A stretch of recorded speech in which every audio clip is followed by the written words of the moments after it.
apresentaremos sobre transformações lineares e autovalores vetores, uma aplicação na análise de componentes principais, na análise de componentes principais. Pode dar seguimento, Moreira.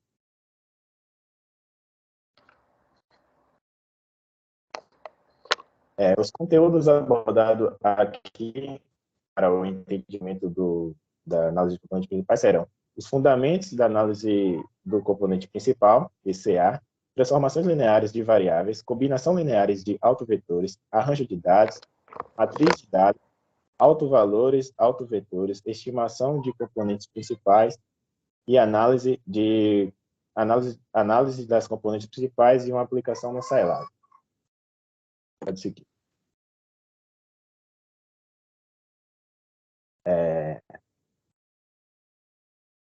Para os fundamentos, temos que a transformação linear é um dos principais fundamentos para a análise de componentes principais. Esse procedimento permite encontrar autovalores e autovetores e permite a partir de uma matriz de dados. A análise dessa componente principal de dados extrai os fatores mais importantes do estado, preservando a maior parte da variância. Esses fatores descrevem as interações multivariadas e revelam tendências subjacentes aos dados. Pode dar início.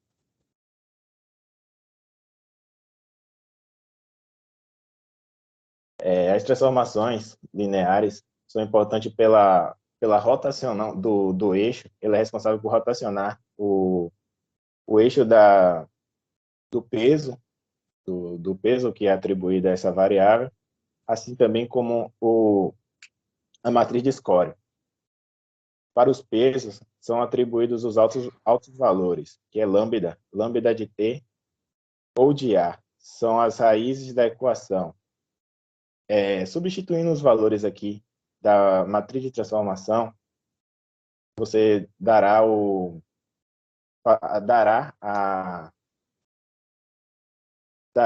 a origem a um polinômio característico, e as raízes desse polinômio serão atribuídos o valor de lambda, que são os altos valores.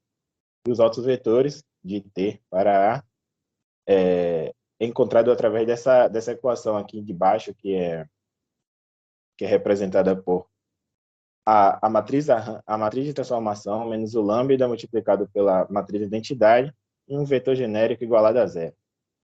O importante desse autovetores é que ele é responsável pela matriz de score. Ele é atribuído a essa parte. Pode dar seguimento por isso.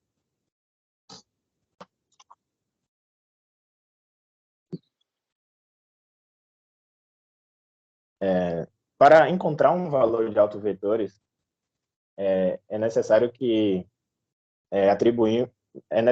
tenhamos, primeiramente, uma matriz de transformação, que ela é extraída justamente desse vetor de transformação aqui, que são os valores atribuídos de x e de y em forma de coluna, como temos aqui 4 e 2, 5 e 1. Substituindo os valores aqui nessa equação anteriormente apresentados, temos aqui o polinômio característico, como foi mostrado anteriormente, em que as raízes dele foram o menos 1 e o 6. Esses aqui são os autovetores que serão multiplicados pela matriz de covariância, né, que tem aquela diagonal principal de variâncias, e as reflexões lá, a simetria de covariâncias. Elas são atribuídas ao componente principal de maior valor. Aqui no caso, nossa equipe combinou que a gente poderia também fazer intervenção um com o outro, participando na apresentação. A lambda 1, lambda 2 são autovalores, né? Então os autovalores eles vão gerar os autovetores. Então a partir dos autovalores a gente vai obter os autovetores. Tá? A gente combinou aí, a gente vai fazer a intervenção. Pode dar prosseguimento, né? Pode ir, Murilo.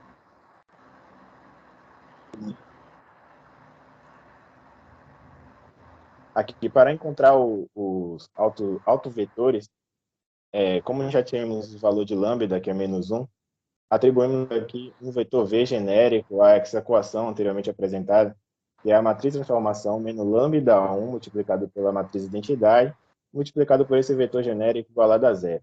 Substituindo os valores aqui, e o vetor genérico igualado a zero, encontramos aqui um sistema linear, que subtraindo 2y dos dois lados, e dividindo 2 dos dois lados, y, encontramos aqui que x é igual a menos y.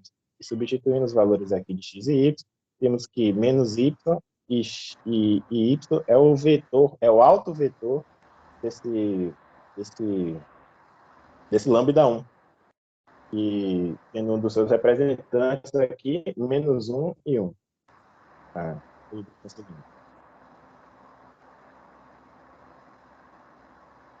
É um caso análogo ao anterior, é o lambda 2 igual a 6.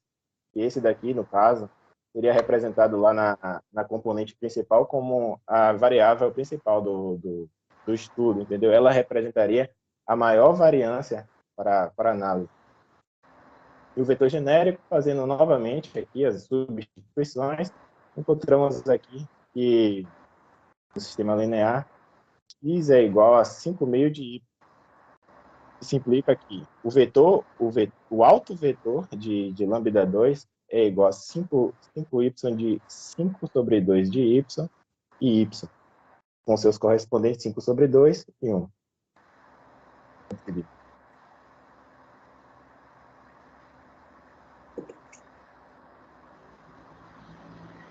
Aqui já é a fórmula resolvida já da componente principal. Temos aqui a componente principal, que são y1, y2 até yp, e as combinações lineares, que é a multiplicação de um vetor ortogonal ao outro, que é aqui o score, que é representado pelo x, e o A1, representado pelo A, que é a variância. Aqui, por essa linha, teremos cada vetor correspondente a y1, que é a componente principal. Pode dar seguimento.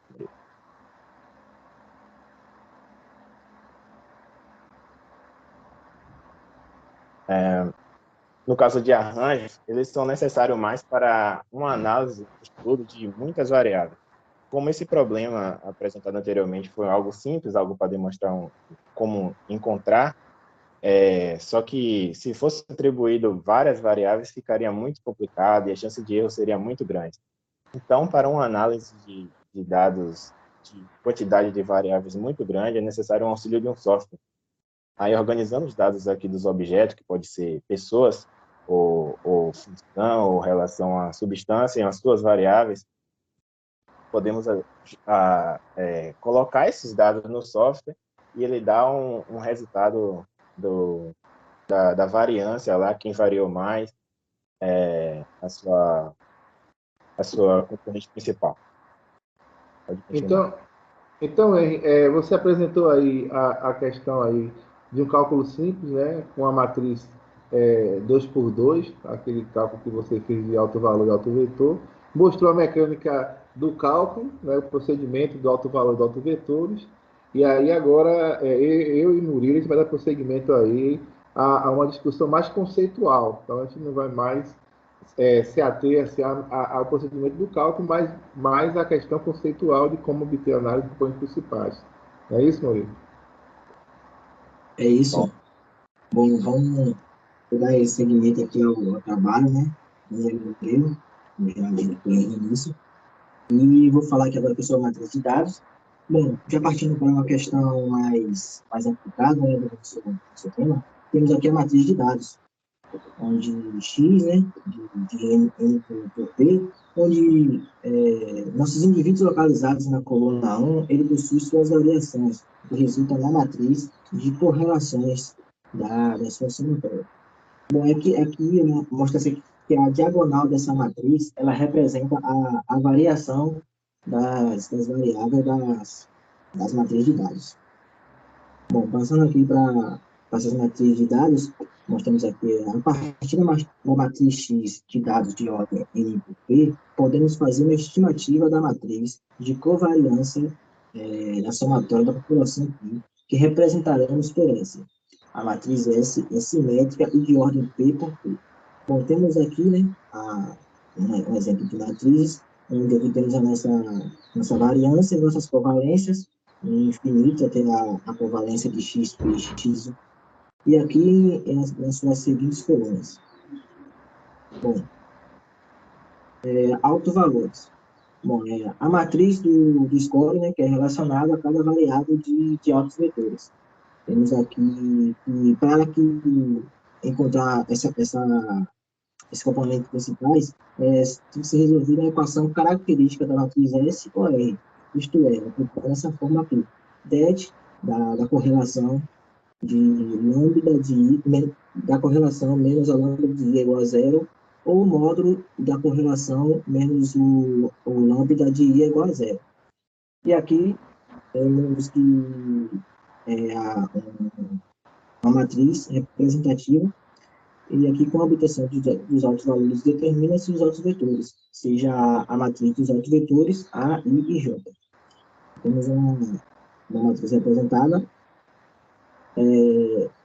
autovetores. Bom, aqui temos, com I é igual a AX, ou seja, a matriz dos vetores, temos aqui uma demonstração, A de 1, de 2, até o A de P, e ali prosseguindo, tendo aqui um resultado, partindo para a estimação dos componentes principais, que é basicamente a aplicação com dados hipotéticos. Vamos imaginar aqui que essas linhas sejam alunos em uma sala de aula, e esses X1, X2, X3, X4 sejam disciplinas em que vai dar nota, pegar score, pegar média para esses alunos. Então, para se ter uma ideia da aplicação, vamos se imaginar assim. Temos aqui a análise das componentes principais, já aplicando o procedimento aí, que foi descrito pelo nosso colega Henry, né? Onde aqui nós obtemos os altos valores e a utilização aqui, obtemos o resultado dos altos vetores, as matrizes dos altos vetores. Vou deixar agora para o nosso colega Adonias. Dando prosseguimento aí que os colegas se apresentaram, fazendo um apanhado geral aí, o Henry colocou aí a teoria aí da transformação linear, que é o fundamento principal para a gente calcular a análise das componentes principais, né? E o Murilo complementou aí, trazendo aí a própria teoria da análise das componentes principais. Agora eu vou fazer uma aplicação usando um software, né? A gente escolheu o Scilab, até pela proximidade nossa aí, porque a gente utilizou nas aulas de álgebra linear, sob a orientação aí do professor Alexandre Lobo. Então a gente vai estar também trazendo aí o Scilab por conta disso aí, né? Então a gente trouxe para o Scilab uma matriz hipotética, né? Então, como o próprio Murilo colocou, o x1, x2, x3, x4, x5 são variáveis, e cada linha representa ali indivíduos, né, em relação ao arranjo apresentado por Murilo. Pode passar, Murilo. Aí seria a forma de entrada dos dados dessa matriz no software Scilab, né? Então, a entrada de dados, que é a sintaxe do Scilab, utiliza o colchete para a gente dar entrada aí aos vetores. Então, cada linha daquela matriz seria um vetor, né? Então, a gente digitou a primeira linha, que seria o vetor, batemos o Enter. Então, esse Enter, o próprio Scilab entende que é a segunda linha, então a gente digitou a segunda linha, bateu Enter de novo, digitou a terceira linha, assim por diante. Então, cada vez que a gente batia aí o Enter no computador, o Scilab ia entendendo que ia constituindo uma nova linha da entrada aí dessa matriz. E, finalmente, você tem um resultado ali projetado dentro do Scilab. Então, aí o sistema já recebeu a matriz de dados hipotéticos. Pode passar, Murilo. Então, a partir desse sistema aí, já recebido a matriz de dados, fica fácil porque o Scilab ele tem uma função que calcula a análise das componentes principais. Então, dentro do processo do código dessa função, é um código extenso, né? A gente abriu esse código vivos, que ele tem uma linha de código muito extensa. Então, esse código, em linhas gerais, ele calcula aí o autovetor, o autovalores e os autovetores dessa matriz de dados, ok? Agora, com a saída dessa função, né, nós teremos aí o primeiro ponto aqui, o alto valor, né, como a saída da função. Esse alto valor ele vai indicar o próprio procedimento interno da função, ele prioriza e ranqueia, ordena o alto valor, né, de acordo com os seus maiores valores. Né? Então, ele pegou, ordenou aí, observar ali, o alto valor, né? Ele está 3,7, o segundo 3,13 e assim sucessivamente. Então, para cada, como o próprio Henrique explicou, para cada alto valor, a gente gera um alto vetor. Né? É possível gerar um alto vetor associado. Então, a gente, nessa apresentação aqui, a gente está entendendo o seguinte: o primeiro autovetor, que é essa coluna aí, né, que é o terceiro bloco, essa coluna do terceiro bloco aí está associada ao primeiro autovalor do primeiro bloco. O segundo autovalor está associado à segunda coluna do terceiro bloco, e assim sucessivamente, ok? Esse segundo bloco aí, ele é uma adicional que o sistema traz, que permite a gente ter algumas informações importantes, né? Se atendo, em primeiro lugar, a questão do autovetores, o autovetores ele vai possibilitar a gente visualizar como é que os indivíduos estão agrupados, porque a gente vai estar tendo a possibilidade de, ao invés de pegar as 5 componentes principais, né, cada autovetor é uma componente, a gente vai poder pegar apenas 2 componentes para poder representar todo o conjunto. Foi isso que o próprio Murilo falou aí em relação à questão, Murilo, e também em relação aos autovalores. Né? Então, se a gente observar aqui, os 2 primeiros autovalores, ele já representa quase que 96% da explicação dos dados. Então, a gente vai estar pegando esses dois autovetores e vai gerar aí um plano, né? Um espaço que vai permitir a gente visualizar de forma bidimensional aí os indivíduos. E, como está tratando aqui, voltando para a questão da carga, essa carga a gente vai utilizar a mesma tecnologia aqui que utiliza para os vetores. A gente vai pegar as 2 primeiros componentes das cargas, que são os 2 primeiros componentes da carga, e vai poder projetar, ao invés do indivíduo, as variáveis para ver como é que as variáveis estão se comportando em termos de agrupamento. Pode passar, Murilo. Então, olhando agora aqui, a gente tem um gráfico que foi colocado dos indivíduos, utilizando a tecnologia de alto valor e autovetores, né? Sendo que esse eixo aqui do X é uma componente principal, que seria um autovetor, e esse eixo do Y, a segunda componente principal, que seria o segundo autovetor, mais importante. Dos 5 que foi extraído, a gente aí tira os 2 mais importantes, porque explica 96% dos dados.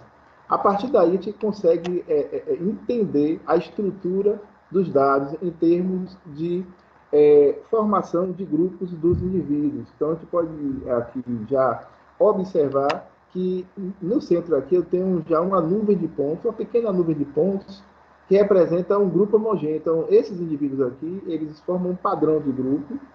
Esses 2 pontinhos seriam os 2 indivíduos, que formam outro grupo. E a gente podia entender que esses 3 pontos seriam os grupos isolados. Então, essa técnica permite fazer esse reconhecimento de padrões de grupo interessante para os indivíduos. Da mesma forma, passa aí, Murilo, a gente tem aqui uma aplicação principal para reconhecer padrões de grupos de variáveis. Então, a gente tem aqui, ó, as variáveis estão dispostas em grupos. Você vai observar, o X1 e o X3 formam um grupo, x2, x4 formam um outro grupo, e você tem x5 outro grupo, certo? Qual é o entendimento disso aí? Vamos voltar para o slide anterior aí, mais